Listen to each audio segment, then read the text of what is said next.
जय Jhulelal. Drama valley में निकारी वई भगवान झूलेलाल जन जी शोभा यात्रा।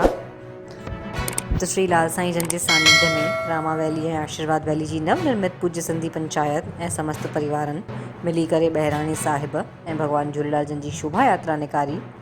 कॉलोनी वासिन बढ़ी चढ़ी करे हिस्सो वरितो। महिलाउनि ऐं पुरुषनि पारंपरिक छेज नृत्य जो ज़बरदस्त प्रदर्शन कयो। कॉलोनी वासिन जगह जगह ते यात्रा जो भव्य स्वागत कयो। आतिशबाजी सां गॾु गुलनि जी वर्षा सां गॾु ऐं स्टाल लॻाए करे जुलूस जी हौसला अफ़ज़ाई कयनि ऐं शरबत बिस्कुट ऐं नमकीन आदि जो बि वितरण कयनि। जुलूस जो समापन गांधी में कयो वियो। हिन अवसर ते पंचायत जा अध्यक्ष ऐं अन्य पदाधिकारियुनि द्वारा संत लाल साईं जन जो भव्य स्वागत कयो वियो। गुलनि जी वर्षा सां गॾु गुलनि जी माला पाराए शाल उड़ाए श्रीफल ॾेई करे सम्मान कयो वियो ऐं सांस्कृतिक कार्यक्रम जो आयोजन कयो वियो। ॿारनि द्वारा कई मनमोहक सिंधी भजननि ते नृत्य जी प्रस्तुति ॾिनी वई। सामाजिक संदेश ॾींदे हुए हिकु नाटक जो मंचन कयो वियो।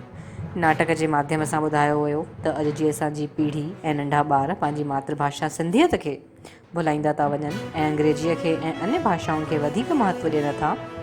हर भाषा जो ज्ञान हुजणु ज़रूरी आहे, पर गॾो गॾु पंहिंजी मातृभाषा जो बि ज्ञान हुजणु ज़रूरी आहे। असांजी पहचान असांजी मातृभाषा सां थींदी आहे, न कि अन्य भाषाउनि सां।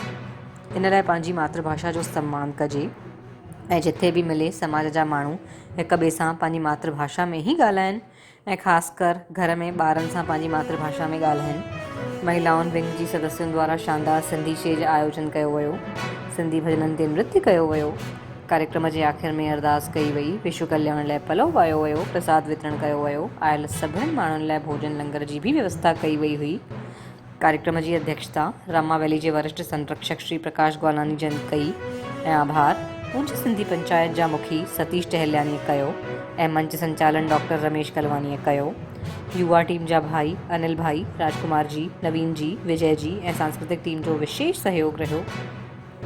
साॻी ख़बर खे लाइक कयो, शेयर कयो, असांजे चैनल खे सब्सक्राइब कयो, सिंधियत खे वधायो। जय झूलेलाल।